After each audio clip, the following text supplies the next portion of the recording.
श्रीमते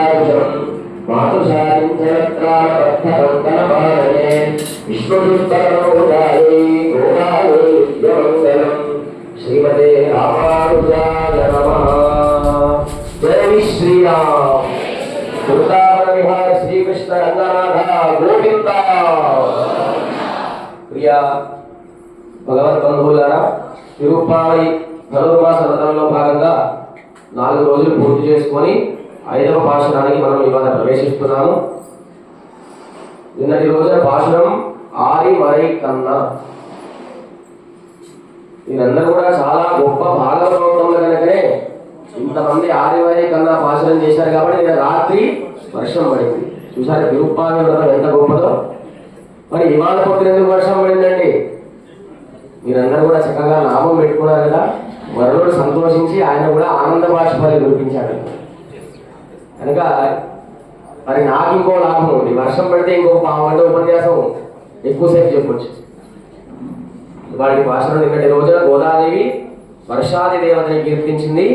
4వ పాశురంలో అంతర్యామిగా స్వామిని ఆరాధించేటువంటి విధానాన్ని నిన్నటి రోజున తెలియజేసింది. ఏ నామ సంకీర్తన చేసింది నిన్నటి పాశురంలో? పద్మనాభ అనేటువంటి నామ సంకీర్తన. దివ్యక్షేత్రం తిరువనంతపురం. అక్కడ ఏం చేసినటువంటి స్వామి పేరు ఏమిటి? శ్రీ హరిలక్ష్మీ భూదేవి సమేతుడైన అనంత పద్మనాభుడు. ఈ 30 పాశురములలో ఈ 5వ పాశురం చాలా విశేషమైనటువంటిది అని చెప్పి మన గోదాదేవి చెప్తుందన్నమాట. ఎందుకంటే ఈ 5వ పాశురంలో 3 ప్రధానమైనటువంటి విషయాలు. మానవుడు ఏ విధంగా తన జన్మని సార్థకత చేసుకోవాలంటే 3 విషయములు పాటించాలి. ఒకటి హితము, ఒకటి తత్వము, ఇంకొకటి పురుషార్థము. ఏమిటండి? హితము, ఒకటి తత్వము, 3వది పురుషార్థము. హితము అంటే భగవంతుడి యొక్క కళ్యాణ గుణములను తెలుసుకోవడం. తత్వం అంటే భగవత్ కళ్యాణ గుణాలు తెలుసుకోవడం. హితం అంటే మనం స్వామిని ఆరాధిస్తే మనకి ఏ హితములు కలుగుతాయి. హితం కలగాలంటే ఆయనకి ఏం సమర్పించాలి? శాశ్వతమైన ఆనందాన్ని కోరుకోవాలి పరమాత్మని ఆశ్రయించినట్లయితే. పురుషార్థములంటే మన పాపరాశి అంతా తొలగాలంటే ఏం ఆచరించాలో ఈ పాశురంలో గోదాదేవి అనుగ్రహిస్తుంది. మనకు శాశ్వతమైన ఆనందం కావాలా?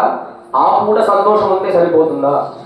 మరి శాశ్వతమైన ఆనందం కావాలంటే ఏం చేయాలంటే అర్చారూపంలో ఉన్న స్వామిని ఆశ్రయిస్తే గోదాదేవి మా స్వామి పరమాత్మ అనుగ్రహిస్తాడని చెప్పి పరవ్యూహ విభవ అంతర్యామి అర్చావతారముల కంటే అర్చారూపమే గొప్పది, చాలా సౌలభ్యమైన మూర్తి అని చెప్పి. అర్చావతారం అంటే విగ్రహ రూపంలో ఉండే స్వామి.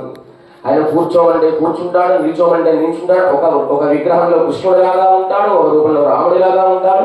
మీరు ఎట్లా కావాలంటే అట్లా మనకు అనుగ్రహిస్తాడు. కనుక మనకు ఎటువంటి ఆనందం కావాలి? శాశ్వతమైన ఆనందం.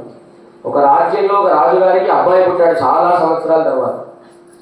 పుడితే ఆయన ఏం చెప్పాడంటే అందరికీ ఆజ్ఞాపించాడు, ఆ జైల్లో బంధించిన వాళ్ళకి ఏం కావాలో కోరుకోమని చెప్పాడు అన్నమాట.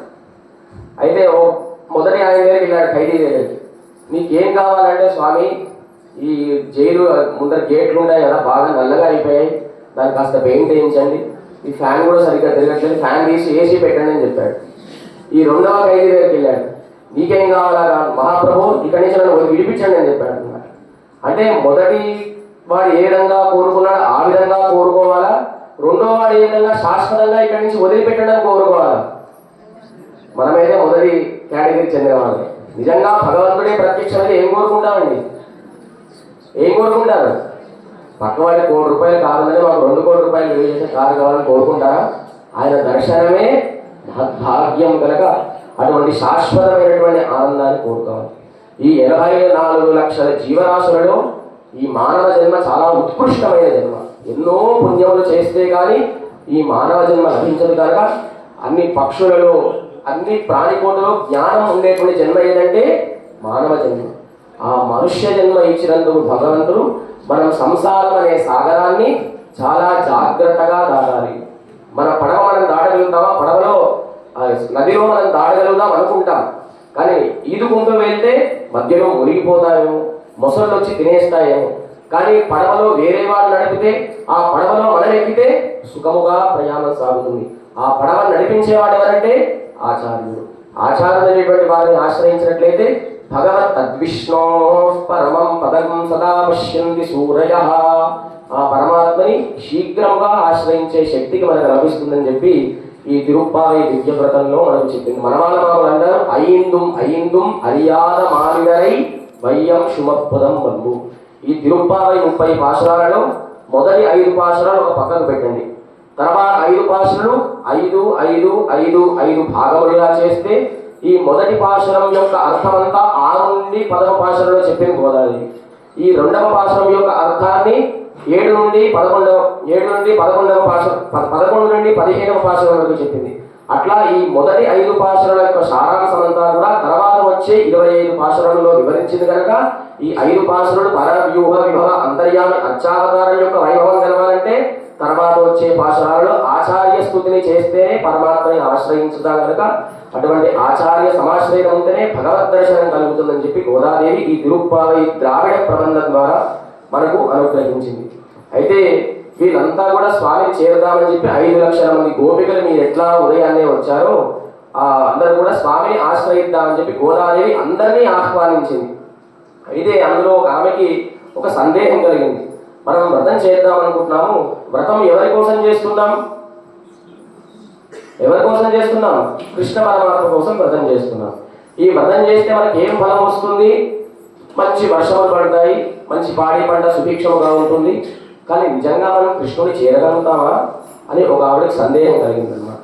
అయితే అందులో గోపికలందరికీ కూడా మంచి శృతి పాండిత్యం, మంచి పాండిత్యం కలిగిన వారు. అదేంటంటే గోపికలందరూ కూడా అజ్ఞానం కదా, వారికి ఎటువంటి నాగరికత లేదు కదా, మరి జ్ఞానం ఎట్లా వచ్చిందంటే వారు ద్వాపరయుగంలో కృష్ణుని ఆశ్రయించుదామని కృష్ణ దర్శనం కోసం అనేక మంది ఋషులు తపస్సు చేసి మహర్షులందరూ కూడా కృష్ణ పరమాత్మని దర్శిద్దామని వచ్చేవాళ్ళు అనమాట. వాళ్ళందరినీ కూడా దర్శిద్దామంటే యశోదాదేవి ఒప్పుకునేది కాదు. ఎక్కడ నా అబ్బాయికి దిష్టి కలుగుతుందో అని చెప్పి ఎవరిని కూడా రాజించేది కాదు యశోదాదేవి. వాళ్ళందరూ ఎక్కడ ఉండేవారంటే గోశాలలో ఉండేవారు. ఎందుకు గోశాలలో ఉండేవారు? కృష్ణుడు ఆవులను తీసుకొచ్చి అక్కడ కడతాడు కనుక అక్కడ స్వామిని పరిపూర్ణంగా మనం చూడొచ్చు, అక్కడ స్వామికి చర్చాగోష్ఠి చేయొచ్చు కనుక వారి ఇతిహాసాలన్నీ మాట్లాడుకునే సమయంలో ఈ గోపికలందరూ కూడా శ్రద్ధగా వినేవాళ్ళు అన్నమాట. కనుక వారికి శృతి పాండిత్యం, శాస్త్రం పైన మంచి జ్ఞానం కలిగింది. అందులో ఒక గోపికకు సందేహం కలిగింది, మనం నిజంగా కృష్ణుని చేరగలుగుతామా? శ్రేయాంసి బహువిఘ్నాని, ఒక మంచి పని చేద్దామంటే ఆటంకం రాకుండా తప్పదు. ఎట్లా? శ్రీమద్ రామాయణంలో రాముడికి పట్టాభిషేకం చేద్దామనుకుంటాడు దశరథ చక్రవర్తి, కానీ అయ్యిందా? అవ్వలేదు. ఆ సమయానికి ఏమైంది? అడవుల పాలు వెళ్ళిపోయాడు అన్నమాట. అంతేకాకుండా కానీ ఏ పుణ్యకర్మ చేద్దామన్నా, ఏ మంచి కర్మ చేద్దామన్నా, మంచి పని చేద్దామంటేనే అన్ని విఘ్నములు కలుగుతాయి కనుక మనం కృష్ణుడిని చేరలేమని చెప్తుంది ఒక గోపిక. మరి మంచి శాస్త్రం తెలిసిన గోపిక ఏమంటుందంటే, ఒక అందమైన తామర పుష్పం ఉంది, ఆ తామర పుష్పంలో మంచి తేనె వస్తుంది, తేనె వస్తే 2 తేనెటీగలు దాంట్లో దూరాయి, తేనెలు బాగా తాగాయి, బాగా మత్తెక్కింది, రాత్రి అయ్యేసరికి తామర పుష్పం ముడుచుకుపోయింది. సరే ఎట్లాగైనా వచ్చాం కదా, తెల్లవారుజామునే సూర్యకిరణాలు పడ్డ వెంటనే తామర పుష్పం తెలుసుకుంటుంది, వెంటనే వెళ్ళిపోవచ్చు అని అనుకుందన్నమాట 2 తేనెటీగలు. అయితే అట్లాగే సూర్యోదయం అయింది, వారి కర్మ కాలేదేమో కానీ అదే రోజు ఒక ఏనుగు వచ్చిందనమాట. ఏనుగు వచ్చింది, స్నానం చేసింది, తొండలతోనే శరీరం అంతా శుభ్రం చేసుకుంది, నీళ్లు తాగింది. ఏ పుష్పంలో 2 తేనెటీగలు ఉన్నాయో ఆ పుష్పాలనే పట్టి తొండలతో పట్టి తీసి పడేసి కాలుతో తొక్కింది. కనుక అటువంటి పాపకర్మ చేస్తే స్వామిని ఆశ్రయించలేం కనుక ఈ కర్మ అనేటువంటిది 3 రకములుగా ఉంటుంది. ఎన్ని రకములు? 3 రకములు. ఒకటి ప్రారబ్ధము, ఒకటి సంచితము, ఒకటి ఆగాము. ప్రారబ్ధం అంటే పూర్వజన్మలో మనం చేసేటువంటి పాపం వల్ల ఒక పాపరాశి. ప్రారబ్ధం అంటే ఈ జన్మలో చేసేటువంటి పాపముల వల్ల ప్రారబ్ధం. ఆగామి అంటే ఈ జన్మలో చేసిన పాపాలు తర్వాత వచ్చే దశలో అనుభవించేదాన్ని ఆగామి అంటారు. మరి ఇది ఎట్లా దొరుకుతుందండి అంటే, గోదాదేవి అంటే మీకు ఏం భయపడాల్సిన అవసరం లేదు, ఒక నామ సంకీర్తన చేస్తే చాలని చెప్పి ఈ తిరుప్పావై వ్రతాన్ని ఆశ్రయించింది. ఒకసారి నామ సంకీర్తన చేసినట్లయితే ఒక దూది పింజాన్ని అగ్నిలో వేస్తే ఏ విధంగా పటాపంచలు అయిపోతుందో, ఆ నామ సంకీర్తన చేస్తే మన పూర్వజన్మ ప్రాచీన కర్మ అంతా కూడా దగ్ధం అయిపోతుంది. ఆగామి అంటే తర్వాత వచ్చే కర్మ. తామర ఆకుపైన నీటి పొందు ఏ విధంగా ఒక క్షణంగా కింద జారిపోతుందో తర్వాత వచ్చే ఆగామి కర్మ అంతా కూడా అట్లా నశిస్తుంది. మరి ఈ జన్మలో చేసే కర్మ ఎట్లా తొలుగుతుంది అంటే, ఒక ధనుర్ధారుడు యుద్ధం చేసే ముందు మంచి బాణాలు నింపుకుంటాడు, తన విల్లును పట్టుకుంటాడు, చేతిలో బాణాన్ని పట్టుకుంటాడు, ఎదురుగా శత్రువు వస్తుంటాడు. వస్తే వెంటనే ఆ అమ్ముల పొదల నుంచి బాణం తీసి ఎక్కిపెట్టి కొడతాడు అనమాట. అప్పుడు ఆ ఎదురుగా వచ్చే శత్రువు ఏం చేస్తాడు, స్వామి రక్షించని చెప్పి శరణాగతి చేస్తాడనమాట. అంటే ఈ అప్పుడు వెంటనే ఈ బాణాన్ని వదిలేస్తాడు. ఒక బాణం వెళ్ళిపోతుంది.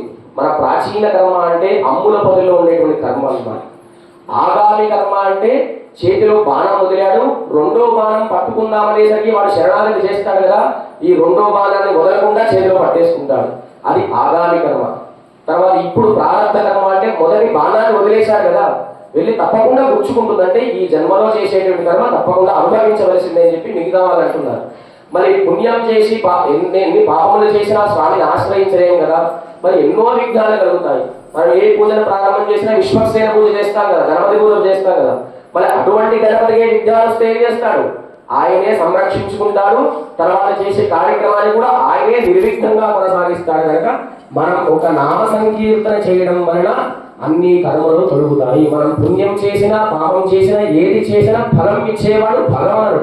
మనం చేసేటువంటి కర్మ మనపైన ఆధారపడి ఉండదు, ఆయన కోసం చేస్తున్నామనే భావన కలిగినట్లయితే అసత్యం ఆడిన వాడిని కూడా కృష్ణుడు మోక్షం ఇచ్చాడు. ఎవరికి ఇచ్చాడండి కృష్ణుడు మోక్షం? రామాయణంలో ఒకరికి ఇచ్చాడు, కృష్ణుడి యొక్క కృష్ణావతారంలో ఇంకొకరికి ఇచ్చాడు. దదిబాంధుడు అనేటువంటి వాడికి కృష్ణుడు మోక్షం ఇచ్చాడు. ఒకసారి యశోదాదేవి కృష్ణుడిని బాగా తరిమి కొడుతుందన్నమాట. తరిమి కొడుతుంటే ఈయన వెనక ముందు పరిగెడుతున్నాడు, వెనక యశోదాదేవి కర్ర పట్టుకొని వస్తుంది. ఇక ఎంతసేపటికైనా సరే ఆయన చిక్కట్లేదు. ఆ ఊరిలో ఉండే దదిబాంధుడు ఏం చేశాడంటే ఆయన పాలు పెరుగు తేనె అని పాలు పెరుగు అమ్ముకునేవాడు. ఆయన వ్యాపారం అంతా ముగిసిపోయింది, బాగా విశ్రాంతి తీసుకుందామని చెప్పి ఒక ఊరి పొలిమేర కింద 2 కుండలు పెట్టి కూర్చున్నాడు. అదే సమయంలో కృష్ణుడు వస్తాడన్నమాట. ఓ దదిబాంధుడు, మా అమ్మ వస్తుంది, నేను నీ కుండలో దూరిపోతాను కనుక మా అమ్మ వస్తే ఇక్కడికి రాలేదని చెప్పని చెప్తాడు అన్నమాట. సరే సరే దూరం అంటాడు ఆయన. యశోదాదేవి వస్తుంది, ఆ దదిబాంధుడు అడుగుతుంది, మా అబ్బాయిని ఏమో చూసామంటే ఏమో చూడలేదమ్మా, అటువైపు శబ్దం వినిపించింది, అటు వెళ్ళిపోయాడు ఏమో చూడండి అన్నమాట. అయితే యశోదాదేవి వెళ్ళిపోతుంది. ఈరోజు కృష్ణుడు నన్ను బయటికి తీ అంటాడు అనమాట. వెళ్ళడం నీ ఇష్టమే, తీయడం నా ఇష్టం అంటాడు. నీవెవరో నాకు తెలుసు, నువ్వు సాక్షాత్తు కృష్ణుడు, నీవు వైకుంఠంలో ఉండే శ్రీమన్నారాయణ నాకు తెలుసు. కనుక వైకుంఠంలో ఉండే శ్రీ మహావిష్ణువు ఏం చేస్తాడు, అందరికీ వైకుంఠ ప్రాప్తిని కల్పిస్తాడు. కనుక నాకు వైకుంఠ ప్రాప్తిని కల్పించంటాడు, నాకు మోక్షాన్ని కల్పించు. అసలు నీకు మోక్షం కల్పించేవాడిని అయితే నేను నీకుండా ఎందుకు దూరుతాను అని ఆయన అంటాడు అన్నమాట. సరే సరే ఎంతటికి ఒప్పుకోడు ఆయన దదివాడు, నాకు తప్పక మోక్షం. లోపల కృష్ణుడు ఊపిరి ఆడట్లేదు. సరే అంటాడు. బయటికి వచ్చిన తర్వాత నాకు మోక్షం ఇచ్చావు కదా, నా కుండ కూడా మోక్షం కావాలంటాడు. అదేంటి నీకు మోక్షం ఇస్తాను కుండకి ఎందుకంటే నీవు దీంట్లో దూరడానికి నా కుండనే కారణం కదా, నాకు మోక్షం ఇచ్చావు, నా పట్టుకున్న చేతిలో కుండకు కూడా మోక్షం అంటే అక్కడ దదివాదుడు ఏం చేశాడు, యశోదాదేవికి అబద్ధం చెప్పాడు. అబద్ధం చెప్పిన వాడికి కూడా కృష్ణుడు మోక్షం ఇచ్చాడు. అసలు కదలలేనటువంటి స్థితిలో ఉండే కుండకు కూడా మోక్షం ఇచ్చాడు. శ్రీమద్ రామాయణంలో దశరథ చక్రవర్తి రాముడు అంటే చాలా ప్రీతి కలిగిన వాడు. ఆయన ఏం చేశాడు, ఆయన కూడా అబద్ధం ఆడాడు. ముందు కైకేయికి మాట ఇచ్చేశాడు, ఎవరికి తెలియకుండా భరతుడే రాజ్యాభిషేకం చేస్తాడని చెప్పి. తర్వాత అందరిలో రాముడికి పట్టాభిషేకం చేద్దాం అనుకుంటాడు. కానీ రాముడు ఆ సమయానికి వెళ్తాడా, పట్టాభిషేకం అరణ్యానికి వెళ్ళిపోతాడు. రాముడు అరణ్యానికి వెళ్ళిపోయిన తర్వాత ఇంకా తిరిగి రాడని చెప్పి దశరథ చక్రవర్తి తన ప్రాణాన్ని విడిచిపెట్టి స్వర్గానికి వెళ్తాడు. వాస్తవానికి దశరథుడు స్వర్గానికి వెళ్ళకూడదు, నరకానికి వెళ్ళాలి. ఎందుకు అంటే సాక్షాత్తు శ్రీ మహావిష్ణువే ఒక తండ్రిని తల్లిని ఎంచుకొని కౌసల్య గర్భంలో ఉండి దశరథ చక్రవర్తి కుమారుడుగా ఆవిర్భవించిన తర్వాత ఆయనకు పట్టాభిషేకం చేస్తానని చెప్పి భరతుడికి పట్టాభిషేకం చేస్తానని సత్యమాడి రాముడికి పట్టాభిషేకం చేయకుండా ఉండాలి కనుక ఆయన అసత్యం ఆడాడు.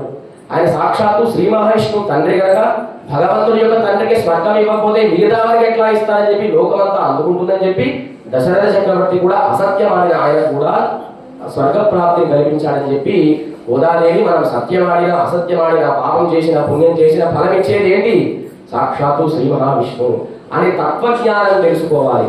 తత్ అంటే ఇంగ్లీష్లో తట్ అని అర్థం అన్నమాట. అది అని అర్థం. అది కనిపిస్తుందా మీకు? అది కనిపిస్తుందా? ఇది కనిపిస్తుందా? అది అంటే దూరంగా ఉండేది, ఇది అంటే ఇక్కడ ఉండేది. ఇది అంటే ఈ శరీరం, అది అంటే మన లోపల ఉండేటువంటి ఆత్మ. ఈ శరీరం కనిపిస్తుందని ఆత్మ కనిపిస్తుందా? కనిపించదు. ఎట్లా కనిపిస్తుంది? నామ సంకీర్తనం ద్వారా స్వామి బయటికి వచ్చి మనల్ని దర్శనమిస్తాడనమాట అని చెప్పి వాటి రోజున గోదాదేవి మాయనై మన్ను వడమధురై అని చెప్పి ఓ మాయావి అని గోదాదేవి ఇవాటి భాషలో కృష్ణుడిని కీర్తిస్తుంది అనమాట. మాయావి అంటే ఆశ్చర్యమైన చేష్టితములు కలవాడు. ఏమిటర్థం? ఆశ్చర్యమైన చేష్టలు కలిగిన వాడు. ఆశ్చర్యం అంటే ఏమిటండి? ఒక మూగవాడికి రసాల మామిడి పండించి ఎట్లా ఉండాలని ఏమంటాడు? హా హా అంటాడు. హా అనే చర్యాన్ని కలిగించేది కనుక ఆశ్చర్యం. లోపల రాముడు ఎట్లా ఉన్నాడు? ఆహా, ఏం దివ్యమంగళ స్వరూపం అండి, ఏం ఛత్రం అండి, ఏం ఆదిశేషుడు అండి, ఏం సింహాసనం అండి, ఏమి విద్యుత్ కాంతులు అంటాం. కానీ ఆహా అనే చర్య, ఆశ్చర్యం అనేటువంటి చర్యను కలిగించేది కనుక ఆశ్చర్యం అని చెప్పి భగవద్గీతలో స్వామి చెప్తాడు. అటువంటి ఆశ్చర్యమైన గుణచేష్టులు కలిగిన వాడు. స్వామి యొక్క గొప్పతనం ఏమిటో ఆయనకు కూడా తెలియదండి. అంతులేని గొప్పతనం, అంతులేని కళ్యాణ గుణాలు. అయితే స్వామి యొక్క కళ్యాణ గుణాలు మనం కొలవగలుగుతామా? కొలవలేము. ఈ భూమిని కొలుస్తాం కానీ ఆకాశాన్ని కొలుస్తాను ఎవరైనా చేపెట్టి కొలిస్తే కొలిసేవాడిని అజ్ఞాని అంటారు. కనుక భగవత్ కళ్యాణ గుణాన్ని కొలిసేటువంటి యోగ్యత మనకు లేదు. అటువంటి మాయావి అని చెప్పి మాయని మన్ను వడమదురై మైందని అని చెప్పి. అయితే ఆళ్వార్లు అంటారు, రోజు మనం స్వామిని ఎన్నిసార్లు చూస్తామండి? సాధారణంగా ఒక వ్యక్తిని 2 సంవత్సరాల క్రితం ఎక్కడో చూసామనుకోండి, ఆయన మళ్ళీ తర్వాత ఎప్పుడో కనిపిస్తాడు. ఇది ఎక్కడో కనిపించాడండి, గుర్తు రావట్లేదు అని అంటారు. అవునా కదా? మనం ఆలయానికి వచ్చిన తర్వాత స్వామిని చూస్తే ఇది ఎక్కడో చూశారండి, గుర్తు రావట్లేదు. ఎక్కడ చూశారు? రోజు పొద్దున్నే చూస్తున్నాం కదా కాదు, రాత్రి పూట చూస్తామంట. మనం రాత్రి పడుకున్నప్పుడు ఈ ఉదయం నుంచి సాయంత్రం వరకు చేసే సమస్త వ్యాపారాలన్నీ విరమించిన తర్వాత శరీరం అలసట తీరడానికి నిద్రపోతాం కదా, అప్పుడు ఈ జీవాత్మ లోపల మేల్కొన్న పరమాత్మతో మాట్లాడతాడు. మనం పడుకున్నప్పుడు పరమాత్మ మేల్కొని ఉంటాడు. నిజంగా మనం పడుకున్నప్పుడు ఆయన కూడా పడుకుంటే ఇంకా తెల్లారి లేవాల్సిన అవసరం లేదు పరమపదానికి అనమాట. కనుక ఈ జీవుడు లోపల ఉండేటువంటి పరమాత్మతో రాత్రి మాట్లాడతాడు. మరి తెల్లారయ్యేసరికి మరిచిపోతాం. అందుకని రాత్రి హాయిగా నిద్రపట్టిందండి. ఎందుకు హాయిగా నిద్రపట్టింది? ఈ జీవుడు లోపల ఉండే లక్ష్మీనారాయణతో సంభాషిస్తాడు. తిరుపతి వెంకటేశ్వర స్వామి దగ్గరికి వెళ్తారు. బా, మంచి ఎంత గొప్ప విగ్రహం అండి, మంచి కిరీటం అండి అంటారు. మీరు బయటకు వచ్చేసరికి ఆ మూర్తినే మర్చిపోతారు. అంత మాయా చేష్టలు కలిగిన వాడు స్వామి. ఎట్లా మాయావి అంటే అక్కడ పరమపదంలో ఉండేటువంటి స్వామి మనల్ని అనుగ్రహించడానికి ఈ కిందికి దిగి వచ్చి ఎన్నో మాయా చేష్టలు చేశాడు. ఎట్లా అంటే శ్రీవైకుంఠంలో నిత్యసూరులు అంటారు. మన ఆలయం కూడా వైకుంఠమా రామాలయమా? శ్రీవైకుంఠం. ఎందుకంటే లోపల గర్భాలయంలో రాముడి యొక్క పాదాలయంలో నిత్యసూరులు ఉన్నారు. ఎవరు నిత్యసూరులు? సుదర్శనుడు, పాంచజన్యుడు, అనంతుడు, గరుడు, విశ్వక్సేనుడు. వీరు ఎప్పుడు కూడా భగవంతుడికి సేవలు చేసేవారు కనుక ఆ విధముగా నిత్యసూరుడు స్వామికి తిరుమంజనం చేస్తారు. తిరుమంజనం అంటే అభిషేకము. అలా అభిషేకం చేసిన తర్వాత స్వామికి ధూపమాగ్రాపయామి అని చెప్పి అష్టోత్తరం చేసిన తర్వాత ఏ విధంగా ధూపం ఇస్తాము, ఒక్కసారి స్వామికి ధూపం అంతా ఇచ్చిన తర్వాత ఆ ధూపం ఆ వైకుంఠం అంతా కూడా పొగ వెదజల్లుతుంది. ఈ రోజు స్వామి ఏం చేశాడు? ఒక్కసారి కృష్ణావతార రూపం ఎత్తి కిందికి వచ్చి 120 సంవత్సరాలు భూలోకంలో ఉండి గోపికల దగ్గరగానే ఉండి 120 సంవత్సరాలు అయిపోయిన తర్వాత అక్కడ వెన్న తిని వెంటనే దీపం సందర్శయామి అనే లోపే వైకుంఠానికి వెళ్ళిపోయాడు. అంటే కృష్ణుడి ఉద్దేశంలో 120 సంవత్సరాలంటే ధూపం ఇస్తే ఎంత సమయం పడుతుందో అంత సమయం కృష్ణావతారం 120 సంవత్సరాలు. మనం దీపం పెట్టిన తర్వాత ఏం చేయాలి? దీపం పెట్టిన తర్వాత ఏం చేయాలి? ఈయన నైవేద్యం ముందే అయిపోయింది. మూతి నిండా వెన్న పూసుకొని పైకి వెళ్ళాడు అన్నమాట. ఇదేంటి స్వామి మీ మూతికి వెన్న ఉందంటే ఏదో అట్లా తిరిగి వచ్చారు, మీరు ధూపం వేశారు కదా అని చెప్పి అంటాడు అన్నమాట. అంత మాయా చేష్టలు కలిగిన వాడు. మరి విష్ణు మాయను దాటగలుగుతారా?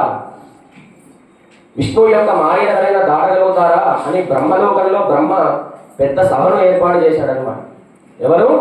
బ్రహ్మలోకంలో చతుర్ముఖ బ్రహ్మగారు మేము దాటలేమండి అంటున్నారు. ఒక్కడు మాత్రం దాటగలుగుతానంటాడు. ఎవరంటే నారద మహాముని. నారద మహాముని ఎందుకు? నేను ఎప్పుడు నారాయణ నారాయణ నామ సంకీర్తనం చేస్తాను కనుక నేను మాత్రం విష్ణు మాయను దాటగలుగుతాను అంటాడు. అప్పుడు బ్రహ్మ అంటాడు, నీవు కాషాయ వస్త్రాలు ధరించావయ్యా, అంత అహంకారంగా మాట్లాడకూడదు, అయితే నేను దాటుతానండి అంటాడు. అయితే ఒకానొక సమయంలో ఆ నారద మహాముని ఆకాశంలో ఇటు అటు ఇటు తిరుగుతుంటే ఇప్పుడు తూర్పుగోదావరి జిల్లాలో కాకినాడ గ్రామంలో సర్పవరం అనేటువంటి దేవాలయం ఉంది. ఎక్కడ? కాకినాడలో సర్పవరం. అక్కడ ఉండేటువంటి స్వామి పేరు భావనారాయణ స్వామి.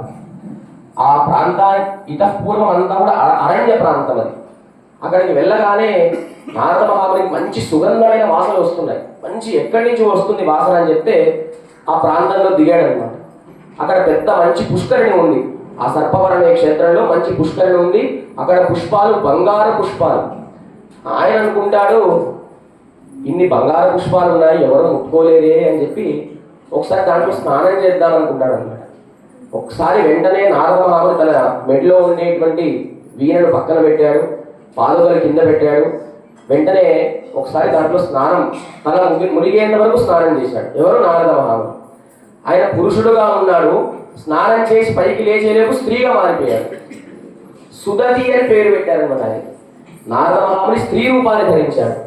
అసలు నారద మహాముని రూపాన్ని మర్చిపోయి అరణ్య ప్రాంతంలో తిరుగుతుంటే ఒక మహారాజు గారు చూశాడు. ఈయన నారదుడు కానీ నారదమ్మలాగా మారిపోయాడు. బాగా చాలా సుందరంగా ఉంది ఈ అమ్మాయి, ఈమెను పెళ్లి చేసుకోవాలి అనుకున్నాడు. పెళ్లి చేసుకున్నాడు. వాళ్ళకు 60 మంది సంతానం కలిగారండి. ఎవరు 60 మంది సంతానం అంటే మన సంకల్పంలో చెప్తాం కదా, ప్రభవాది 60 సంవత్సరాల. ఈ 60 సంవత్సరాలు శ్రీక్రోధి శుభకృతు శోభకృతుల పేర్లు ఉన్నాయి కదా, ఆ ప్రభవాది 60 సంవత్సరాల పేర్లే నారద మహాముని స్త్రీగా మారినప్పుడు నికట్టుడు అనేటువంటి మహారాజును పెళ్లి చేసుకున్న తర్వాత 60 మంది సంతానం కలిగారు.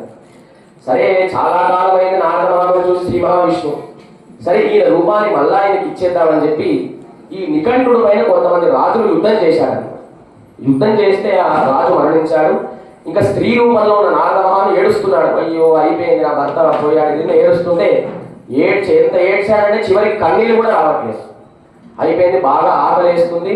2-3 రోజులు దాహం బాగా ఆకలేస్తుంది, నీళ్లు లేవు ఏం లేవు అని చెప్పి అటు ఇటు తిరుగుతూ ఆయన ఏ అడవి ప్రాంతంలో స్త్రీ రూపాన్ని ధరించాడో అదే అడవి ప్రాంతానికి వెళ్తాడు.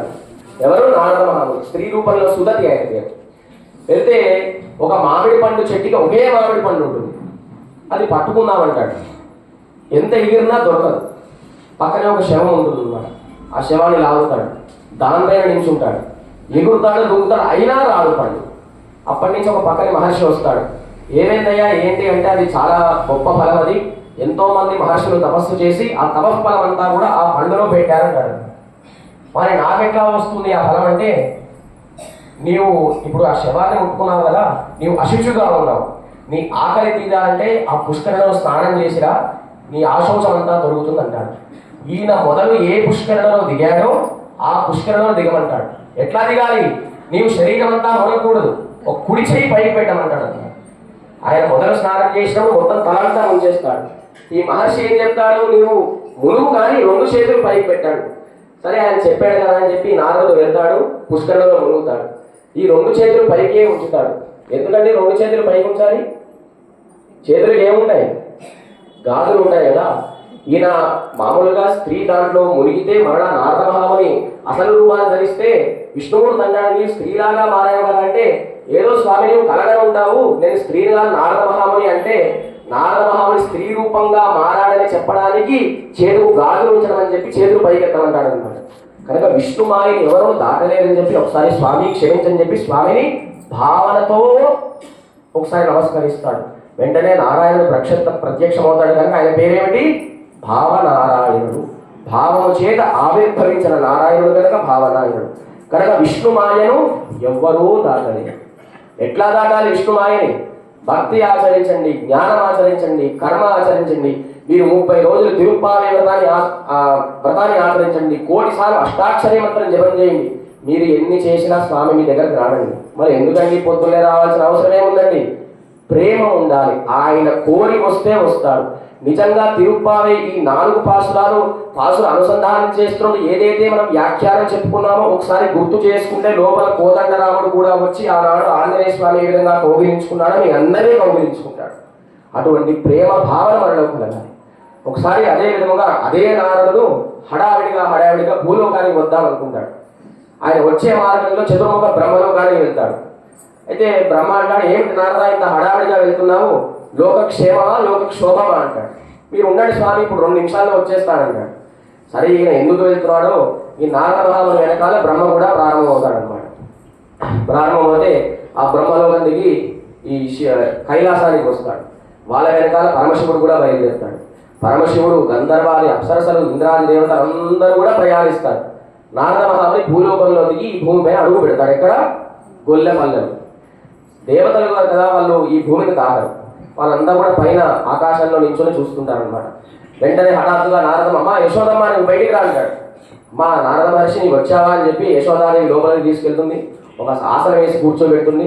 స్వామి మీరు అక్కడి నుంచి ప్రయాణం చేసి వచ్చారు కదా, మజ్జిగ తాగని మజ్జిగ నాకేమవుతుందో నాకు విషయం చెప్పంటాడు.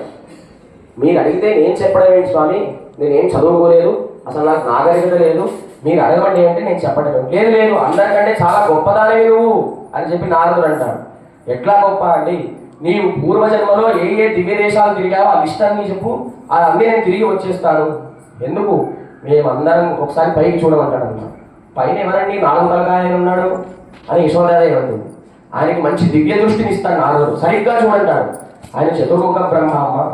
పక్కన ఎవరండి, జటాజూతం పట్టుకొని ఇట్లా మెడలో పాము వేసుకున్నాడు త్రిశూలం, ఆయన శంకరుడు. ఒక ఆయన ఇంకొకటి కనిపించాడు, ఆయన మొత్తం ఒంటి నిండా కళ్ళు ఉన్నాయి, ఆయన ఎవరండి, ఆయన ఇంద్రుడు అని చెప్పి వీళ్ళందరూ కూడా శ్రీవైకుంఠంలో స్వామి బయట ఆయన పాదదర్శనం కోసం పడిగాపులు కాసుకుంటారమ్మా.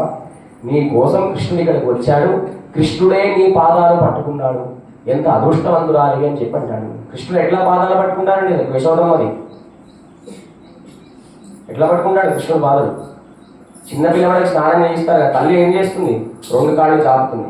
స్నానం చేసినప్పుడు ఏంటి, ఇట్లా బోర్లా పడుకోబెడుతుంది. ఈ 2 చేతులు పిల్లవాడు ఎవరి కాళ్ళు పట్టుకుంటాడు, తల్లి కాళ్ళు పట్టుకుంటాడు కదా. అట్లా కృష్ణుడే అఖిలాండ కోటి బ్రహ్మాండ నాయకుడు పాద దర్శనం కోసం నీ వైకుంఠ ద్వారం బయట మేమందరం ఎదురు చూస్తుంటాము.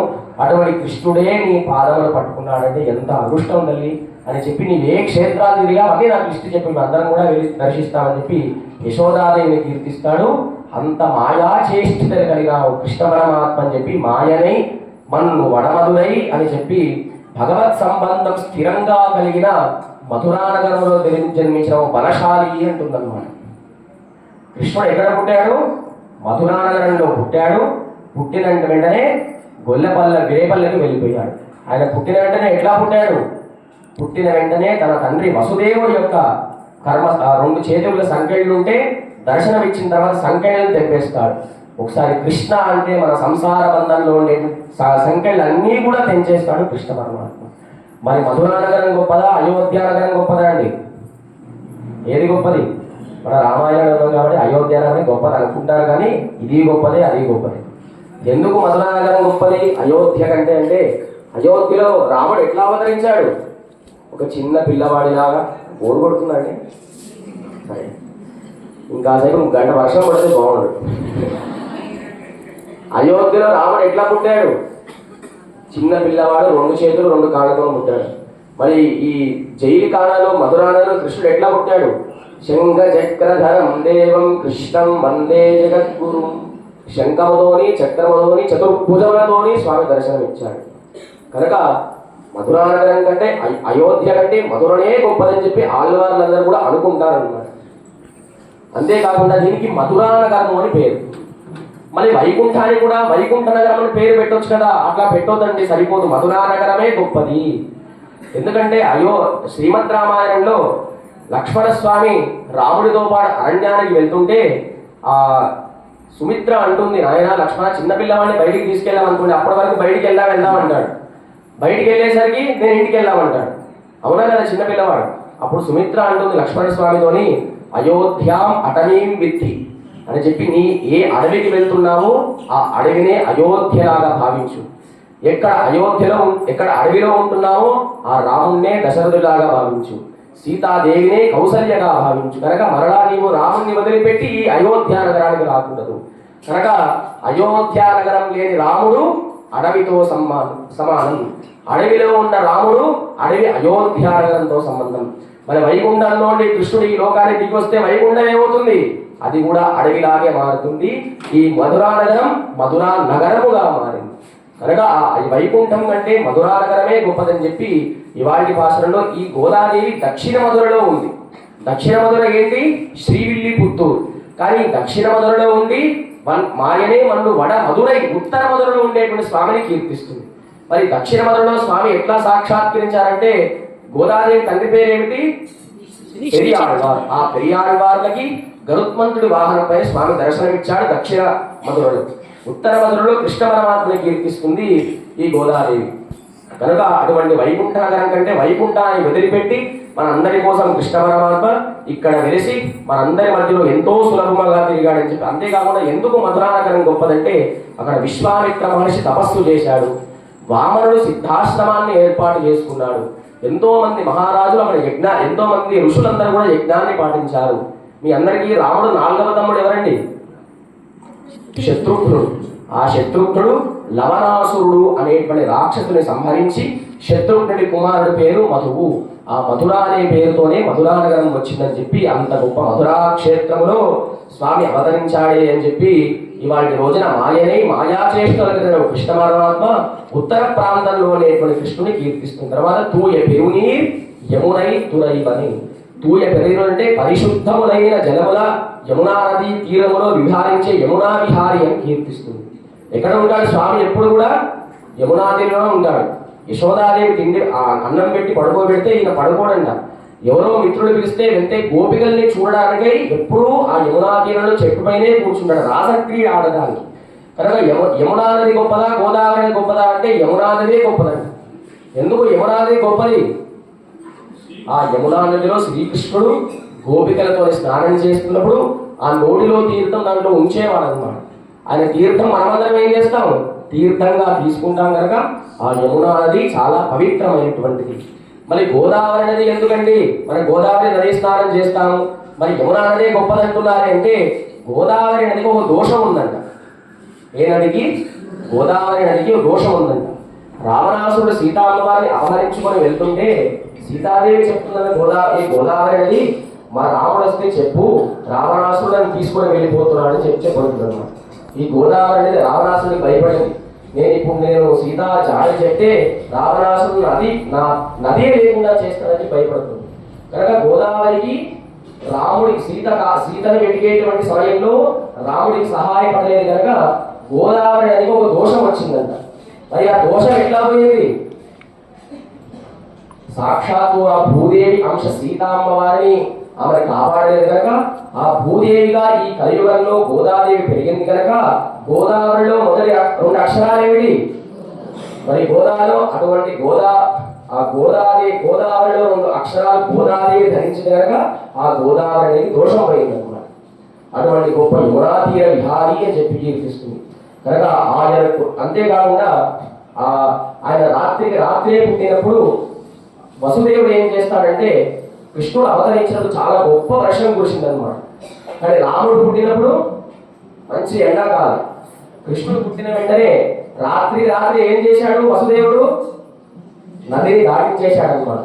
కృష్ణుని పైన పెట్టుకున్నాడు గుట్ట పైన. గొప్ప వర్షం పడుతుంది, మంచి చీకటి, దారే కనిపించట్లేదు. ఒక్కసారి వసుదేవుడు బుట్ట నెత్తిపైన పెట్టుకున్నాడు. అట్లా బుట్ట కదులుతుందని చెప్పి ఎంతసేపటికి పిల్లవాడు ఊలేరు అనలేదు. అసలు నిజంగా బుట్టలో కృష్ణుడు ఉన్నాడా ఇంకా అయిందా అని చెప్పి వసుదేవుడు అనుకుంటాడు అనమాట. ఒక్కసారి ఈ చెయ్యి పైకి పెడతాడు, ఈ చెయ్యి కృష్ణుడు పట్టుకుంటాడు. అంటే ఈ భక్తుడు భగవంతుడి యొక్క ఆధీనంలోకి వెళ్ళిపోతే ఆ వైకుంఠంలో ఉండేటువంటి సహస్ర ఆదిశేషుడు వచ్చేశాడు పైకి. ఆ ఆదిశేషుడు వస్తే ఆదిశేషుడు పైన మణికాంతులు ఉంటాయి. ఆ మణికాంతులు వెదజల్లితే మంచి దీపపు కాంతుల్లాగా అయిపోయింది కనుక ఆ దీపపు కాంతుల నడవలో చీకటి వేళలో వసుదేవుడు కృష్ణుడు నెత్తిపైన పెట్టుకొని యమునా నదికి వెళ్ళాడు. అప్పుడు యమునా నది ఏం చేసింది? చాలా గంభీరంగా ఉంటుందన్నమాట. దాంట్లో మంచి ముసళ్ళు, పెద్ద పెద్ద చేపలు ఉంటాయి. అటువంటి యమునా నది కూడా నడిచే విధంగా మారిపోయింది. ఎందుకంటే ఈ సంసారం అనే సముద్రాన్ని దాటించేవాడు కృష్ణుడు. ఆ అటువంటి సంసార సముద్రాన్ని దాటిన కృష్ణుని కూడా చూసి యమున దాసోహం చేసింది. మరి రాముడు ఏం చేశాడు? రామాయణంలో 3 రోజులు ఉపవాసం ఉన్నాడు ఆ సముద్ర తీరంలో వారని కట్టాలి. 3 రోజులు శరణాగతి చేసిన తర్వాత మూడో రోజు కూడా సముద్రుడు అనుగ్రహించలేదు. చివరికి ఏం చేశాడు? ఒక బాణాన్ని తీసి ఎక్కువ పెట్టాడు. కృష్ణుడు ఏమైనా చేశాడా? ఏమీ చేయలేదు. ఒకసారి చూసే వెంటనే ఆ నది కూడా నడిచే విధంగా మారిపోయింది. అంత గొప్ప యమునా తీర విహారీ అని చెప్పి ఇవాటి పాసరంలో మాయనై ఓ మాయావి మాయనై మన్ను వడ మధురై ఉత్తర మధురలో అవతరించిన కృష్ణ పరమాత్మ ఏ యమునా తీర విహారీ అని చెప్పి యమునాని కూడా కీర్తిస్తున్నారు అనమాట. ఆయన కులగ్ని తోన్రం. అంతేకాకుండా ఎందుకు కృష్ణుడు పుట్టినప్పుడు వర్షం పడింది, రాముడు పుట్టినప్పుడు వర్షం పడలేదు? ఎందుకంటే కృష్ణుడు వర్షాకాలంలో పుట్టిన వర్షం పడిందా? ఆయన వర్షాకాలంలో పుట్టడానికే పుట్టాడు అనమాట. ఎందుకంటే కృష్ణుడు అవతరించక ముందు ఈ మేఘాలన్నీ కూడా శ్రీ మహావిష్ణువుని ప్రార్థించాయన్నమాట. స్వామి మా పేరు ఎప్పుడు కూడా అందరూ కూడా అనుసంధానం చేసేలాగా మాకు అనుగ్రహించు అని చెప్పి ఈ మేఘాలన్నీ కూడా వరుసగా శ్రీ మహావిష్ణువుని ప్రార్థించాయి. వెంటనే విష్ణుమూర్తి ఏమన్నాడంటే నీవు మంచి పని చెయ్యి వెంటనే అనుగ్రహిస్తాడంటాడనమాట. మేఘాల యొక్క పని ఏమిటి? ఎప్పుడు చక్కగా వర్షం పడండి, అతివృష్టి ఉండకూడదు, అనావృష్టి ఉండకూడదు, చక్కటి వర్షం పడండి, పాడి పంట సుభిక్షంగా ఉండేలాగా చేయండి అంటాడు. సరే అని చెప్పి అనుగ్రహిస్తాడు శ్రీ మహావిష్ణువు. వారి యొక్క పని అట్లాగే చేసుకొని వెళ్తున్నాడు. వెంటనే రాముడు అవతరిస్తాడు. ఈ పై నుంచి మేఘాలు చూస్తున్నాయి. రాముడు ఎట్లాగా ఉన్నాడు? మంచి బంగారు రూపంలో ఉన్నాడు. ఈ మేఘాలు ఎట్లా ఉంటాయి? నీల మేఘాలలో ఉంటాయి. వెంటనే కృష్ణుడు అవతరించాడు. కృష్ణుడు ఏ రంగులో ఉంటాడు? నీలమేఘ రంగులో ఉంటాడు కనుక స్వామికి ఏం పేరు? నీలమేఘ శ్యాముడు. కనుక నీలమేఘ శ్యాముడు. ఆ నీలమేఘ శ్యాముడిలో మధ్యపదం ఏమిటి? మేఘుడు. కనుక ఆ పేరుని స్వామి యొక్క నామానుసంధానంలో వెళ్ళిపోతుంది కనుక ఆ రాత్రి ఈ యమునా నది దాటే సమయంలో మేఘమంతా కూడా ఆనంద బాష్పాలు కురిశాయి అని చెప్పి యమునా తీర విహారాన్ని కీర్తించారనమాట. ఆయర్ పులత్తినిల్ తోన్rum అని విలక్కై, ఆ గొల్లె ప్రాంతంలో ఒక మణిదీపములాగా వెలిశావయ్యా అని చెప్పి కీర్తిస్తున్నారు. ఈ గర్భ అధిదేవత విష్ణుమూర్తిని ప్రార్థించిందన్నమాట. స్వామి యశోదా గర్భంలో నీవే అవతరించాలంటే సరే అని చెప్పి వసుదేవుడు దేవకి యొక్క గర్భంలో అవతరించాడు. వసుదేవుడి గర్భంలో అవతరించాడు. యశోదా దగ్గర కృష్ణ పరమాత్మ పెరిగాడు అనమాట. కనుక ఈ యశోదా గర్భంలో జన్మించిన మంగళ దీపమాన్ని కీర్తిస్తున్నారు. శ్రీవైకుంఠం కంటే ఈ గొల్ల ప్రాంతమే చాలా గొప్పది. ఎందుకంటే శ్రీవైకుంఠంలో ఎప్పుడు అందరూ స్వామి దర్శిస్తూనే ఉంటారు, చూస్తూనే ఉంటారు, నమస్కారం పెట్టేవారు ఉంటారు. కానీ ఈ రేపల్లెలో స్వామిని తిట్టారు, కొట్టారు, తన్నారు, ఎంత కావాల్సిన అంత వాడుకున్నారు, ఆయన ఎంగిలి తిన్నారు, ఈయన ఎంగిలి ఆయన పెట్టారు. ఎంత సౌలభ్యమూర్తి అండి! భగవంతుడికి మాయనే అంటే సౌలభ్య, మంచి శక్తి గలవాడు. తర్వాత దామోదర అంటే సౌలభ్య గుణం కలిగిన వాడు. కనుక సౌలభ్యం ఉండాలి, శక్తి ఉండాలి. శక్తి ఉండి సౌలభ్యం ఉండకూడదు, సౌలభ్యం ఉండి శక్తి రెండూ కలిసిన గుణములే మాయని దామోదర అని చెప్పి గొల్ల ప్రాంతంలో ఆ నంద యశోద గర్భంలో ఉన్నటువంటి గోకుల తిలక అని చెప్పి కీర్తించారు. తర్వాత తూయ పెరునీరు యమునైత్వరైవని ఆయర్ కులత్తిని తోన్rum మణివిలక్కై తాయై కుడల్ విలక్కుం శైల దామోదరని. ఈ దామోదర అనే పేరు ఎందుకు వచ్చింది కృష్ణుడి కంటే? యశోదాదేవి కృష్ణుడి కట్టిందన్నమాట. ఎందుకు కట్టింది? ఒకసారి కృష్ణుడు వెళ్ళి యశోదాదేవి అడుగుతాడు అన్నమాట, అమ్మ నా కాలు వెళ్ళినా నా మిత్రుడు వచ్చాడు, కోతి వచ్చింది అంటారు. ఆ రామావతారంలో కోతి ఆంజనేయుడు కోతి రూపంలో కృష్ణుడి దగ్గరికి వచ్చాడు అనమాట. అమ్మ నా మిత్రుడు వచ్చాడు, ఆయన కూడా కాస్త వెన్న పెట్టాలని, నీకు పెట్టడమే ఎక్కువ, మరి ఆయనకు పెట్టడం ఏంటని చెప్పి అంటాడు. ఉదయాన్నే 4 గంటలకు లేచింది యశోదాదేవి చిలుకుతుందన్నమాట. ఆమె పక్కన పెద్ద దీపం పెట్టుకుంది. మీరు మంగళారతులు తీసుకొచ్చారు కదా, అట్లాంటి దీపం పెట్టుకుని యశోదాదేవి చిలుకుతుంది. వెన్నని చిలుకుతుంటే ఈ లోపు కృష్ణుడు అన్నాడు అనమాట. ఆ దీపం ఆరిపోయింది. చీకటి నలుపు, కృష్ణుడు కూడా నలుపు. వెన్న తీసుకున్నాడు. ఈ ఆంజనేయ స్వామి కోతి రూపంలో వచ్చాడు కదా, ఆయన ఒక పైన సబ్జా పైన కూర్చోబెట్టాడు రోడ్డు వెనకాల. వెళ్ళిన తర్వాత ఈయన తిన్నాడు, ఆయన తిన్నాడు. ఈలో మళ్ళీ దీపం వెలిగించింది. అదేంటి ఇప్పుడే చీకటే వెన్న ఎక్కిపోయింది అనుకుంటుంది యశోదాదేవి. తర్వాత అటు ఇటు చూస్తే కృష్ణుడు బాగా తింటే ఏమవుతుంది అంటాం కదా, అక్కడ శబ్దం వినిపించింది. కనిపిస్తే కృష్ణుడు కనిపించింది. ఇంకా పరుగో పరుగు కట్ట పట్టుకొని పరిగెడుతుంది అనమాట. కృష్ణుడు ఇంకా ఎందరికీ దొరకట్లేదు ఆయన. నువ్వు కనిపిస్తే నీ వీపు విమానం మోగొడతానంటుంది యశోదాదేవి. పైనుంచి దేవతలందరూ చూస్తారు. తర్వాత భీషాస్మాత్పవతే భీషోదే సూర్య, సూర్యుడు, చంద్రుడు, అగ్ని, ఎవరు అందరూ కూడా ఆయన ఆధీనంలో ఉంటే ఈయనేమో ఆయన పరిగెత్తిస్తుంది యశోదాదేవి అని చెప్పి ఎంత అలిసిపోయినా దొరకడనమాట. చివరికి చిక్కుతాడు. చిక్కితే యశోదాదేవి ఏమిటి, నీవు నాకు చిక్కావని పెద్ద తాడు తీసుకొస్తుంది అనమాట. ఆయన ఎంత కట్టినా కూడా ఒక 2 అంగుళాలు తక్కువ పడుతుంది. ఎన్ని ముక్కలు చేస్తుంది, అది కడుతుంది, ఇది కడుతుంది, అన్ని కట్టినా 2 అంగుళాలు తక్కువ పడుతుంది యశోదాదేవి. అప్పుడు కృష్ణుడు అంటాడు, అయ్యో మా అమ్మ నా కోసం రాగానే భోజనం పెడుతుండే, మంచి వేడి స్నానం చేయిస్తుండే, ఆమెను బాధ పెట్టొచ్చా అని చెప్పి యశోదాదేవి జుట్టు ఊడిపోతుంది, చెమట కారుతుంది, ఆయాసం తీస్తుంది. ఎంత చేసినా 2 అంగుళాలు మిగులుతుంది. సరే ఆయన ఆయన కట్టించుకుందామంటే కట్టించుకుంటాడు. ఒకరు కడితే కట్టుబడేవాడు కాదు కనుక ఆయన కట్టించుకుందాం అనుకున్నాడు కనుకనే సరే అన్నాడు. అప్పుడు యశోదాదేవి కట్టిన తర్వాత 2 అంగుళాలు మిగిలిందన్నమాట. దారం కట్టక ముందు 2 అంగుళాలు సరిపోలేదు, కట్టిన తర్వాత 2 అంగుళాలు మిగిలింది. మనం కడదామంటే కట్టుబడేవాడు కాదు, ఆయన కట్టించుకుందామంటే కట్టించుకుంటాడు కనుక ఆయనకి కింద మచ్చబడిపోతుంది. స్వామికి ఏమిటి అష్టోత్తరంలో త్రిభంగినే నమః, 3 రూపములుగా 3 వంకరలుగా తిరిగి ఉంటాడు. ఇట్లా ఆ పైన స్వామి ఎట్లా ఉన్నాడంటే తల ఇట్లా ఉంటుంది, నడుము ఇట్లా ఉంటుంది కనుక 3 ఫలిత్రయం అంట ఉత్తమ పురుషుడి యొక్క లక్షణంలో ఉంటాడు. అంటే 3 భంగములు ఏమిటంటే నిత్యులు, ముక్తులు, సూర్యులు అందరూ కూడా స్వామి ఆధీనంలోనే ఉంటారు. నాస్తికులు కూడా స్వామి యొక్క ఆధీనంలో ఉంటారు. మనం అందరం కూడా స్వామి యొక్క ఆధీనంలోనే ఉంటాం. ముక్త పురుషులు కూడా స్వామి యొక్క నా ఆధీనంలో ఉంటారని చెప్పి ఆ యశోదాదేవి కట్టిన తాడు చిక్కిన దామోదర అంటారు. కృష్ణుడికి యశోదాదేవి కట్టిన దామోదర అనే నామం చాలా ఇష్టం అంట అన్నమాట. అయితే లీలాశకుడు అంటాడు, హే కృష్ణ పరమాత్మ, శ్రీవైకుంఠంలో లక్ష్మీదేవిని కౌగిలించుకుంటే ఇష్టమా? నీవు అక్కడి నుంచి ఇక్కడ దిగి వచ్చావు కదా, గోపికలందరూ కూడా నీ చెయ్యి పట్టుకున్నారు కదా, అది ఇష్టమా? యశోదాదేవి నీవు కట్టింది కదా, అది ఇష్టం అంటే ఈ 3 యశోదాదేవి మా తల్లి కట్టిందే ఇష్టం. ఎందుకంటే తను ప్రేమగా కట్టింది కనుక. ఆ కట్టు ఎవరు ఇప్పేశాడు? నందుడు వచ్చి ఇప్పేశాడు అనమాట. ఎప్పుడు కృష్ణుడి కింద చూసుకుంటాడు, నా మచ్చ ఉందా లేదా, నా మచ్చ ఉందా లేదా అని చెప్పి. కనుక అటువంటి దామోదర ఉదర బంధనంతో లొంగినావు కృష్ణ పరమాత్మ అని చెప్పి దామోదర అనేటువంటి నామ సంకీర్తనతో కీర్తిస్తారనమాట. తర్వాత అటువంటి మన పావరాశి అంతా కూడా తొలగాలంటే ఏం చేయాలి? తూయోమాయ్ వందునాం తూమర తోవి తొలదు. పరిశుద్ధులమై మనం అందరం కూడా స్వామిని ఆశ్రయించాలి. పరిశుద్ధులం అంటే ఏం చేయాలి? స్నానం చేయాలా? ఈ గోపికల్ని తల స్నానం చేయమంటే పుట్టి తలనే కడిపేవాళ్ళు అనమాట, స్నానం చేసేవాళ్ళు కాదు. కానీ పరిశుద్ధం అంటే నీ మనస్సు ఎప్పుడు కూడా నిర్మలంగా ఉండాలి. విభీషణుడు వచ్చాడు రాముడి దగ్గరికి, ఆయన సముద్రాన్ని దాటి వచ్చాడు, సముద్రంలో స్నానం చేసి వచ్చాడా? ఏమీ చేయలేదు, రాముడే శరణాగతి చేయాలని వచ్చాడు కనుక అటువంటి పరిశుద్ధమైన మనసు కావాలి. కృష్ణుడికి భగవద్గీత ఎక్కడ ఉపదేశించాడు స్వామి?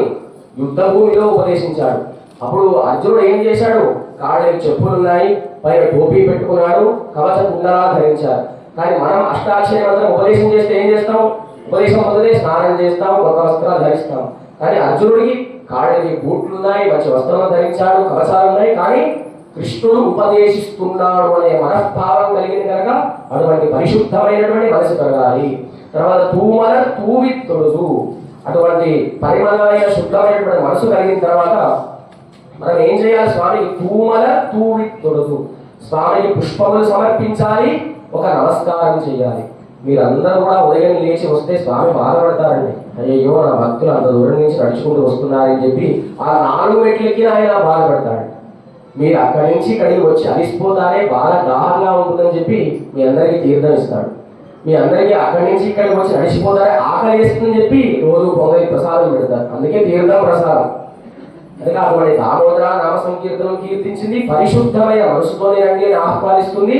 పుష్పములు నమస్కారం చేయని చెప్తుంది. ఏ పుష్పములు సమర్పించాలి? పరిశుద్ధమైన పుష్పాలంటే పుష్పాలు నీటిలో సమర్పించాలా అంటే విష్ణుమూర్తికి బాగా ఇష్టమైనటువంటి పుష్పం అహింస ప్రథమం పుష్పం, పుష్పమింద్రియ నిగ్రహం, సర్వభూతదయం పుష్పం, క్షమా పుష్పం విశేషతః, జ్ఞానం పుష్పం, తపః పుష్పం, జ్ఞానం పుష్పం, తథైవ చ సత్యవష్టవిదం పుష్పం, విష్ణో స్మరణం పరేదని చెప్పి ఈ 8 పుష్పములు. అహింస అనేటువంటి పుష్పం సమర్పించాలి, హింస లేనటువంటి పుష్పం సమర్పించాలి, ఇంద్రియ నిగ్రహం అనే పుష్పం సమర్పిస్తే అదే స్వీకరిస్తాడు. తర్వాత ఏం చేయాలి? స్వామి రాగానే ఒక నమస్కారాన్ని సమర్పించాలి. ఈ మధ్య చాలా మంది దేవాలయం కాలేజ్ పీరియడ్ వస్తున్నారు, వాళ్ళు రాగానే ఏమో ఇట్లా అంటున్నారు. మరి ఈ వేలు మీద చాలా ప్రేమ ఉండే వాళ్ళకి, అంత ప్రేమ ఉంటే ఇంటికి వెళ్ళి కొనుక్కోవచ్చు. కానీ ఈ స్వామికి నమస్కారం ఎట్లా చేయాలి? 2 చేతులు ఇట్లా జోడించాలన్నమాట. ఇట్లా పెట్టేది మన సంప్రదాయం కాదు. ఇట్లా మనం పెద్దవాళ్ళు పెడితేనే పిల్లలు కూడా పెడతారు కనుక ఈ 2 చేతులు జోడించి అంజలి అంటారు. ఆ అంటే నారాయణుడు, జల నారాయణుడు కనుక అటువంటి అంజలి పెడితే మన సమస్త పాపములన్నీ జలములన్నీ ఆ అజ్ఞానం అంతా తొలగిస్తాడు. ఒక్క నమస్కారం చేస్తే స్వామి మీకు ఐశ్వర్యం ఇస్తాడు, బలం ఇస్తాడు, మంచి అందరినీ శాసించే శక్తి ఇస్తాడు. ఎట్లా ఇస్తాడండి? ఒక నమస్కారం పెడితే సరిపోతుందా? వస్తాయి, ఐశ్వర్యం వస్తుందా? అయితే ఒక చిన్న కథ చెప్తాను. ఈ చేతికి 5 వేలు ఉంటాయి కదా, ఈ 5 వేలు ఒకసారి పెద్ద సమూహం పెట్టుకున్నాయి అన్నమాట. ఏ వేలు గొప్పది? చాలాసేపు మాట్లాడుకున్నారు, ఎవరికి ఇంకా సమస్య తీరలేదన్నమాట. సరే ఇదంతా కాదని చెప్పి ఈ వేలు గొప్పదా, ఈ వేలు గొప్పదా, ఈ వేలు గొప్పదా, చూపుడు వేలు గొప్పదా, ఈ ప్రొడల వేలు గొప్పదా అని చెప్పి ఈ 5 వేలు పోటీ పడుతున్నాయి. ఇది సమస్య పరిష్కారం కాబట్టి ఒక రోజు పూర్తయింది, రెండు రోజు పూర్తయింది. వీళ్ళందరూ కూడా ఏం చేశారంటే మన సృష్టించిన చతుర్ముఖ బ్రహ్మ కదా, ఆయన దగ్గరికి వెళ్దామంటారు. ఈ 5 వేలు నడుచుకుంటూ ఈ 5 వేలు ఎట్లా నడిచాయని అడగండి. మరి ఈ 5 వేలు ఏం చేశారంటే అంటే నమస్కారం పెడితే ఎంత ఫలం వస్తుందో చెప్తారు. ఈ 5 వేలు బ్రహ్మలోకానికి వెళ్ళండి. బ్రహ్మ అంటే ఎందుకు వచ్చారా అంటే ఈ 5 వేలలో ఎవరు గొప్ప వాళ్ళు మీరు చెప్పాలి అంటారు.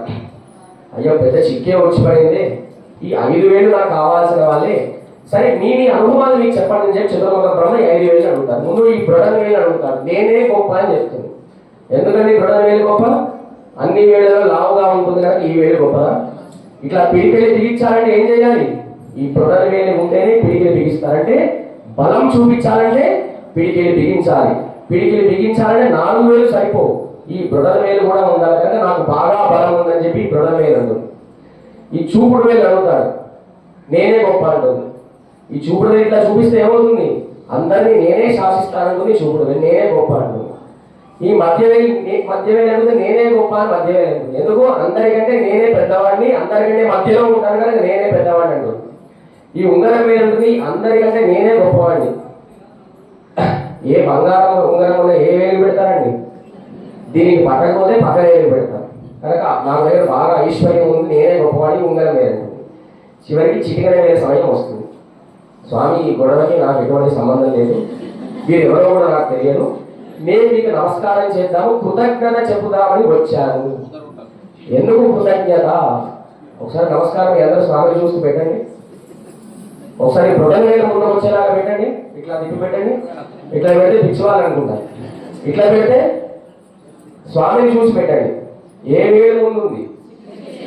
మనం ఎప్పుడు కూడా చిటికెన వేయలాగానే స్వామికి అభిముఖంగా ఉండాలి. ఆ అభిముఖంగా ఉంటే ఐశ్వర్యం అవన్నీ కూడా మన వెనకాలనే ఉంటాయి. ఐశ్వర్యం ఉన్నా, బలం ఉన్నా, శక్తి ఉన్నా అవన్నీ చిటికని వేల కంటే వెనకాలనే ఉంటాయి. అది ఒక అర్థం. ఒక్కసారి స్వామికి నమస్కారం చేస్తే ఐశ్వర్యం ఇస్తాడు, అందరిలో గౌరవం ఇస్తాడు, శాసించే తప్పు చేస్తే శిక్షించేటువంటి శక్తిని ఇస్తాడు, మంచి బలాన్ని ఇస్తాడు. ఏం చేస్తే ఒక్క నమస్కారం చేస్తే కనుక ఇట్లా పెట్టకూడదు, ఇట్లా పెట్టాలి నమస్కారం. ఒప్పుకుంటారా? ఇన్ని ఇస్తాడు స్వామిజీ, ఎట్లా? ఒక్క నమస్కారం చేస్తే కనుక మనం అందరం ఏం చేయాలి? రాగానే స్వామికి ఇటువంటి 9 పుష్పాలు సమర్పించాలి. ఒక నమస్కారం చేసినట్లయితే మన ప్రాచీన కర్మ అంతా ఎట్లా దొరుకుతుందంటే పాడినాల్ పాడి మనత్తినాల్ సింధిక నోరారా స్వామి నామ సంకీర్తన చెయ్యాలి. పోయ పెరిగం పుగుదరా ఇంద్రనవం తిరిగి చూషాగం చెప్పేలో రంబావాలి. ఈ ప్రాచీన కర్మ, ఆగామి కర్మ, ఇప్పుడు చేసేటువంటి కర్మ అన్నీ కూడా ఏ విధంగా దొరుకుతాయంటే నామ సంకీర్తనం ద్వారా, ఒక నమస్కారం చేయడం ద్వారా అగ్నిహోత్రంలో దూది పిండాన్ని పడేస్తే ఎట్లా విధంగా భస్మం అయిపోతుందో ఈ నామ సంకీర్తన ద్వారా అటువంటి శక్తి ఉందని చెప్పి ఇవాళకి పాశురంలో గోదాదేవి ఎన్ని నామ సంకీర్తనలు చేసిందండి. ఈ ఇదివరకు జరిగిన 4 పాశురాల్లో ఒక్కొక్క పాశురంలో ఒక్కొక్క నామమే చెప్పింది. ఇవాళ పాశురంలో మాయని ఓ మాయావి మన్ను వడమధురై ఉత్తర మధురావాస, తర్వాత మాయనే మన్ను వడమధురై మాయనే మన్ను వడమధురై మైందనై తూయ పెరునీరి యమునై యమునా తీర విహారి ఓ గొల్లె ప్రాంతంలో వేసే ఓ మంగళ దీపమా, యశోదాదేవి యొక్క రోటికి చిక్కిన ఓ దామోదర అని చెప్పి ఇన్ని నామాలు కీర్తించింది గోదాదేవి. అంతేకాకుండా యశోదాదేవి ఆ కృష్ణుడికి బంధనం చేసినప్పుడు నమ్మాళ్ళ వారు అన్ని పాశురాలు రాసినప్పుడు యశోదాదేవి బంధనం చేసిన పాశురం రాగానే మూర్ఛిది కింద పడిపోయేవాడు. 6 మాసాలు లేచేవాడు కాదంట. స్వామి ఒక్కసారి కట్టించుకుంటే అయిపోయాయి కదా, అన్ని కాళ్ళు కట్టించుకున్నాను, ఎంత నొప్పి వచ్చిందని చెప్పి నమ్మాళ్ళ వారు బాధపడి మూర్ఛిది పడిపోయేవాడు. అంత భావన కలిగినట్లయితే, అటువంటి ప్రేమ కలిగినట్లయితే కృష్ణుడు కూడా అనుగ్రహిస్తాడని చెప్పి యశోదాదేవి ఈ పాశురంలో దామోదర అనేటువంటి నామ సంకీర్తన చేసింది. ఇవాళ దివ్య దేశం ఏమిటంటే మధుర. ఎవరున్నారు స్వామి అక్కడ? రుక్మిణి సత్యభామ సమేత శ్రీకృష్ణ పరమాత్మ. అందరూ కూడా నమస్కారం చేయండి. మీ చిటికన వేలు స్వామి కల్పించారా? నమస్కారం చేయండి. అందరూ కూడా చెప్పండి. మధురాధిపతయే దేవకీ నందనాయ దుష్ట వినాశకాయ శ్రీకృష్ణాయ నమః. అక్కడ స్వామి వీక్షున్న మూర్తి త్రిభంగినే నమః. ఆ ఆకారంలో ఉంటాడు. రుక్మిణి సత్యభామ సమేతనే ఉంటాడు. అక్కడ నమ్మాళ్వారు, తిరుమంగయాళ్వార్, ఆండాల్, పెరియాళ్వార్, ఈ నలుగురు ఆళ్వారాచార్యులు స్వామికి మంగళాశాసనం పాడారు. ఆండాల్ దివ్య తిరువడిగలే. జై శ్రీరామ్. దామోదర గోవింద. జై శ్రీరామ్.